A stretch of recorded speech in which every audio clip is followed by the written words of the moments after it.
Hey, everybody. Welcome to Adoption Now, your adoption show. I'm your host, April Fallon. Here at Adoption Now, we tell adoption stories from the perspective of the adoptive parents, adoptee, and birth parents.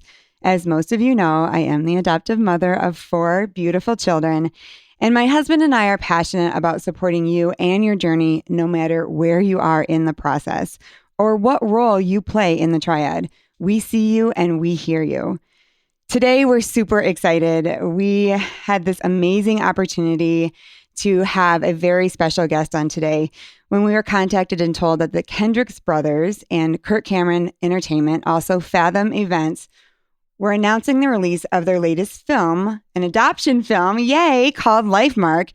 We had no idea how deeply it would impact us. Take a listen. From the Kendrick brothers, creators of War Room and Fireproof, comes LIFEMARK. Always wondered if my biological parents think about me. Inspired by a true story. Imagine how scared she must have been. And then the decision to place you for adoption. Is that your birth mom? She wants to meet. Really? Yeah. She loved you, and I'm so glad that she made the choice that she did. LIFEMARK, starring Kirk Cameron and Alex Kendrick. Rated PG-13. Some material may be inappropriate for children under 13. Only in theaters beginning September 9th. For tickets, go to lifemarkmovie.com. Today, we have attorney David Scotton joining us. He is the adoptee who wrote the movie and who this movie is about. David, thank you so much for joining us. Hey, thanks for having me. I'm glad to be here. So everybody's going to want to know, are you an adoption attorney? I actually was able to do my first adoption earlier this year. And I did a second one a few weeks ago. That's awesome. It was full circle for me. I mean, to be able to be there and facilitate that moment for these beautiful families, it was really touching. That is amazing. Okay, so we got to pre-screen the movie, and I really didn't know what to expect. You don't know what perspective is going to be brought out. And my husband and I cried the whole time. And I love how you're bringing out the 3 perspectives that we bring out here, right? The adoptee, birth parents, and adoptive parents. Tell us why you wrote this movie.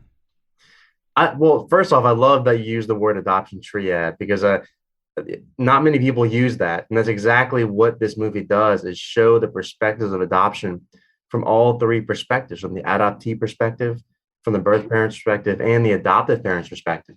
And that's what we did. And I lived in Parker Avenue when we showed the first time meeting when my family and I got to thank and meet my birth parents for the first time and say, thank you for choosing adoption. We love you for your decision. So when Kirk and the Kendricks, called me and started to make this movie, I didn't technically write the movie, but they consulted me, every step of the way, and they really wanted to make it as true as possible. And they really did. There's a lot of movies that say inspired by a true story. This one really is inspired by a true story. And it's just surreal every time I get to watch it. So just to be a part of this story, to be a part of this movement, we are just so excited just to be a part of it. I love that you say movement because that is so true. In past years, we haven't really talked about all 3 people that have to make an adoption happen, right? You have to have a baby or a child. You have to have the birth parents, and you have to have somebody that's going to be adopting. And we've only focused on one part. And now in this movie, you bring out so many aspects. I have had people, because I'm in all these adoption forums, and they've asked questions about your movie. And one of the biggest questions is, did your birth parents and adoptive parents have a say in how it was written? Oh, in terms of LIFEMARK? Oh, Yes. absolutely. Yeah. My parents were consulted too. My birth parents as well. And look, I can tell you, everyone is happy with the product. I mean, everyone feels honored and just excited to be a part of it. Yeah. When I was watching it, there were lines that everyone said that I hear every day in this podcast, in my life, right? In the adoption community. I hear, I hear birth parents say, maybe he's going to hate me. Maybe the child I place is going to hate me. I don't know. I'm too scared to reach out. What's going to happen? I have heard adoptive mothers say, I don't know if I can say yes to this because I don't know if I can take one more loss. I don't know if my heart can do it. I mean, there are just so many key things. And the friend that you have in this hilarious friend that says, do you want people to know you're adopted? That stigma. I mean, your life is just exactly what people can connect to. And I just want to ask you, you were adopted. Were you always preparing to meet your birth family? Oh, no, not at all. Growing up, we celebrated the fact that I was adopted. We had adoption day every year. It was like a second birthday for me. And so we celebrated it in the house, but I never really wanted to share it with my friends outside of the house, as was portrayed in the movie. Right. It just made me feel different, made me feel like I didn't fit in. And so I never really wondered who my birth parents were. I mean, I would every now and then, but it was never a thought that was just constantly there. And it was never more than a passing thought. And I would seem to think of them at the most like personal, intimate moments with my family. Like, we'd be on vacation and then I just randomly think, I wonder who they are. Mm-hmm. But it was never more than that. And I remember I asked for a picture when I was about 8 years old, and my dad showed me a picture, which is also in the movie. And after that, I was like, they look like nice people. And it wasn't until I was 18 that we got a phone call from the law firm that facilitated my adoption, saying that my birth mother was interested in an update if we were interested. And that's when I wrote a letter and said, hey, if you have Facebook, you can have me on Facebook. And sure enough, she did. And then we started talking, and I never had talked to her on the phone. I never had anything other than written Facebook communication before we met for the first time. So meeting them was never really a plan of mine. I mean, it just kind of happened, and I'm glad it did, to say the least. Were you scared? Oh, yeah. Yeah.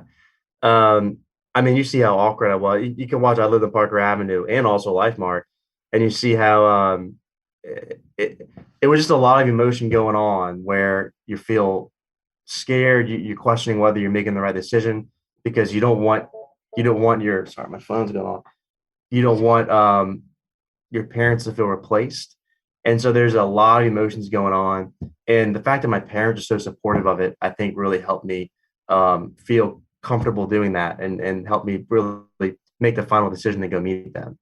I was scared, to say the least. I mean, it's just like the total uncertainty as to who they are, as to honestly what they want. It's you don't know these people, and you're going up, and you just trusting God that this is part of my calling, and I'm just glad that we went up there. Well, I just want to say that your adoptive parents are amazing, and that's the kind of adoptive mom I want to be, where I am prepared for this. I'm okay, right? I have 4 children. I know I'm their mom. I know they love me, but let's go on an adventure together. And I think sometimes a lot of adoptees have to go alone because the parents feel upset, or they feel betrayed, or they feel hurt. And we're kind of moving into this whole other world where we have open adoption, and, we're recognizing that this is more than just a baby and an adoption. This is a whole story, right? And you can be a part of the whole story. Yes. And I love that in the movie, they did that with you. They went with you. They wanted to be a part of it. They wanted to thank her themselves, right? I mean, that is just such an amazing journey. I think they were more excited than I was. I mean, to them, Melissa and Brian allowed them to have a family, and I'm their only child. So to them, it was a big moment just to say thank you. Yeah. And I think that the way that there was also pain in the mix of it, some people think that we love to tell stories that are just happy. And of course, happy stories are great, but no adoption story is 100% happy. There's always this grief. And the adoptive father, Kirk Cameron, says this in the movie. He says, in adoption, I'm going to get the exact, he said, the grief that surrounds adoption is great. And when we can start from that place is when we're approaching it in a honest, in a real way. And then you can build from there. There can be great, happy moments. There can be hard conversations. And that's what I love, is that you're laughing and you're crying in this movie. I mean, when you watch it, are you just so proud of the way that they portrayed your story? Oh, yeah. It's every time. I've now seen it 11 times. And saw a few different drafts before the final cut. Every time I notice something different. And every time I still tear up at the same scenes. And it's just surreal to see our story being used to affect others. Just this past Tuesday, on a Tuesday night, the theater was packed on a Tuesday. And I'm sitting there, and I'm just hearing all these people crying, and I'm just it's just like wow, like saying yes to this, um, and seeing how God is using the story. I mean, just being there and realizing that people are being impacted by this story and by this movie in ways we never could have imagined. And it's just touching to be a part of it. It's really amazing. You said the thing that got me the most is because my first child adopted is a son, and we are very, very close. And I love this boy. And when you said, I'm not your biological son, and sometimes that bothers me, I was like just so emotionally connected to that. Talk to us about that. Yeah. That was so that happened, and that really happened in real life. That's why I really liked it to put it in the movie. Before I went to meet my birth parents, and this is shown in the documentary, I lived in Parker Avenue. I wanted to just kind of reaffirm my family and my best friends that, like, they're who they are, and me going to Indiana is not going to change that. I'm not going to search for new parents. I'm not going to search for my real parents. And to be able to just tell them in writing, that's how I best express myself, just was important to me. And that was a part of a journey. So I'm glad it was filmed. And I just remember that's one of the scenes that I still tear up on because it was so emotional just to be there and put such honest thoughts into writing for people to see. I mean, it's that was just a very emotional moment for me. And I knew my parents felt that way, but for me, it was just important to tell them that before I went and did this journey. Why did you feel that it bothered you? Did being adopted bother you? Growing up, not the fact that I was adopted, but the fact that others had their preconceived notions about adoption really affected me in many ways. I remember when I was in elementary school, I didn't want people to know, but my mom was so proud of it. She was telling all the parents, and then they go tell their kids. So people found out that I was adopted. And one girl found out, and I just remember it so distinctly. I don't remember too much from back then, but I remember this. We were on this playground or whatever, and this girl found out I was adopted, and she screams out in front of everyone, "So you're an orphan?" Oh. And I'll never forget that. And it wasn't the fact that she called me an orphan; it was the fact that she just didn't understand adoption. And that was so common for me. I mean, people still ask me, "What's it like to meet your real mom? What's it like to meet your real dad?" And I had to tell them I don't know, because I've always known my real dad and my real mom. Who I met was my biological mother and my biological father. And that's an important and big distinction that people need to know through the adoption option. Yes, real, right? We always try to say, okay, well, let's not use real, let's use biological. But when you met them, did you have a connection to them? I mean, obviously, they're your biological family, but was there something like with DNA that you were like, oh my gosh, I love that too? Or there's just like a DNA connection? Honestly, no. Maybe I think maybe I have to think about that one a little more. I mean, Melissa Cooley has more of a adrenaline side. I mean, she wanted to meet me and go skydiving, which actually happened. Really? On that first trip? Yeah, on the first trip. Oh my gosh. You guys jumped into it, literally. Yeah, they put it in the movie. So I think, my birth father is much more reserved. My birth mother, not so much. And I'm kind of both. And I don't know if maybe that is the DNA connection. I don't know. I mean, the environment plays such a huge part. But maybe that's what it is. And today, what is your relationship like with them? Yeah. So we keep in touch, so we got to go up there.